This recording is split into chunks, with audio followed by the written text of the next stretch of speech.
Carlo Ancelotti চোখের ইশারাতে জাপানকে হারিয়ে round of 16 নিশ্চিত করে ফেলেছে ব্রাজিল এবং এই ম্যাচটা জেতার পর ব্রাজিলের অনেক ফ্যান এটা দাবি করতেছে যে এটা শুধুমাত্র মোমেন্ট অফ ব্রিলিয়ান্স ছিল এবং কার্লো আনচেলত্তির চোখের ইশারা ছিল। আসলে কি এটাকে শুধুমাত্র মোমেন্ট অফ ব্রিলিয়ান্স ছিল নাকি এর পিছনে ছিল কার্লো আনচেলত্তির টেকনিক্যাল মাস্টার ক্লাস? চলুন সেটা নিয়ে একটু আলোচনা করা যাক। তো এই ভিডিওতে আমি এই পুরো ম্যাচের টেকনিক্যাল ব্রেকডাউন করব এবং অ্যানালাইসিস করব যে আসলে কি এটা শুধুমাত্র চোখের ইশারা নাকি এর পিছনে ছিল টেকনিক্যাল মাস্টার ক্লাস। তো যারা ব্রাজিলিয়ান ফ্যান রয়েছেন তারা পুরো ভিডিওটি দেখবেন এবং আপনাদের বন্ধুদের দেখার সুবিধার্থে ভিডিওটি শেয়ার করে দিবেন। তো চলুন শুরু করা যাক। প্রথমেই আসা যাক ফার্স্ট হাফ নিয়ে একটু কথা বলি। ফার্স্ট হাফে ব্রাজিলের খেলা আপনারা যদি ফলো করে থাকেন তাহলে দেখবেন জাপান পুরোপুরি ব্রাজিলকে আইসোলেটেড করে দিচ্ছিল এবং তাদেরকে পুরোপুরি কম্প্রেসড করে দিচ্ছিল এবং লিটারেলি মাঝখানে আসে খেলার জন্য প্রভাবিত করতেছিল।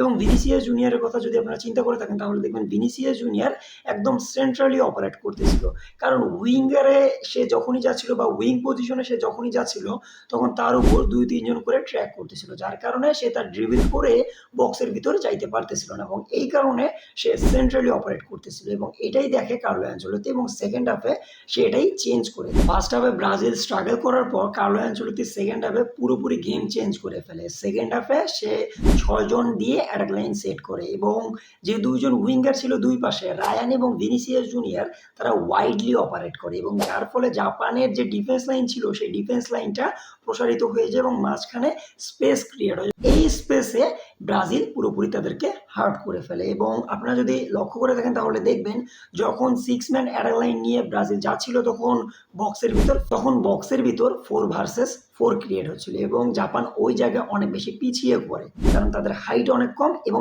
এরিয়ালি ডমিনেট করতে থাকে ব্রাজিল। এবং এই পুরো সিজনে প্রিমিয়ার লিগের সবচেয়ে বেশি সেট পিস থেকে গোল করা প্লেয়ারদের মধ্যে শীর্ষ পর্যায়ে থাকবে ক্যাসিমিরো এবং গ্যাব্রিয়েল, যারা দুইজনই এই ম্যাচটাই ছিল এবং যাদের পা থেকেই গোলটা আসে। ইকুয়ালাইজার গোল যে ক্যাসিমিরো করে সেখানে তাকে বল দেয় গ্যাব্রিয়েল। এবং সেকেন্ড হাফে আপনারা ব্রাজিলের খেলা যদি লক্ষ্য করে থাকেন তাহলে দেখবেন তারা বারবার থ্রো বল দিচ্ছিল ডি বক্সের ভিতরে এবং তারা একদম সেকেন্ড বারে বল দিচ্ছিল যেখান থেকে গোল করা অনেক বেশি সহজ এবং গোল যদি নাও হয় তাহলে রিবাউন্ড হয়ে আসবে এবং সেখান থেকে গোল করবে ব্রাজিল এবং সেখান থেকেই ব্রাজিল গোল পায় এবং ক্যাসেমিরো ব্রাজিলকে পুরো ম্যাচে ফিরিয়ে আনে। এর পরবর্তীতে আসে সুপার সাব কার্লো অ্যানচেলত্তি, যেটার জন্য সবচেয়ে বেশি ফেমাস। ম্যানচেস্টার সিটির এগেনস্টে যেখানে রদ্রিগোকে কাজে লাগায় সে, এই ম্যাচটাতে সে মার্টিনেলিকে কাজে লাগায়।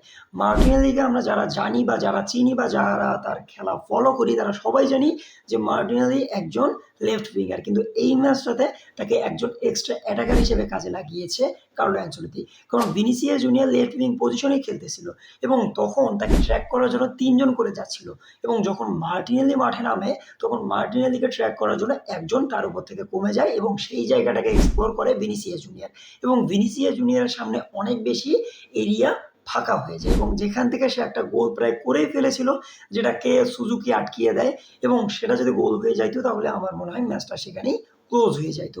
এবং এর পরবর্তীতে যখন মার্টিনেলি বক্সের ভিতর যাচ্ছিল তখন ফ্রি হয়ে যাচ্ছিল আবার এনরিক এবং মার্টিনেলি তখন সেকেন্ড স্ট্রাইকার হিসেবে কাজ করতেছিল এবং সেকেন্ড যে গোলটা করে ব্রাজিল, সেক্ষেত্রে আপনারা যদি মার্টিনের দিকে লক্ষ্য করেন তাহলে দেখবেন তার উপর দুইজন যে ডিফেন্ডার সেই দুইজন ডিফেন্ডার মানে প্রেস করতেছিল, কিন্তু তখনই ভিনিসিয়াস জুনিয়র বক্সের দিকে রান মেক করে এবং যার ফলে একজন ডিফেন্ডারের যে মনোযোগ সেই মনোযোগ মার্টিনের উপর থেকে চলে যায় এবং তখন ব্রুনো গিমারেইসের একটা বল যায় মার্টিনের কাছে, যেখান থেকে এই ব্রাজিল ম্যাচে ফেরে। তো এটা ছিল কার্লো অ্যানচেলত্তির প্রপার মাস্টার ক্লাস।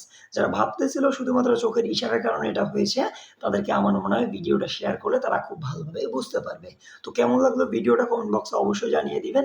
এরকম ভিডিও যদি আরও চান সেটা কমেন্ট বক্সে অবশ্যই জানিয়ে দিবেন।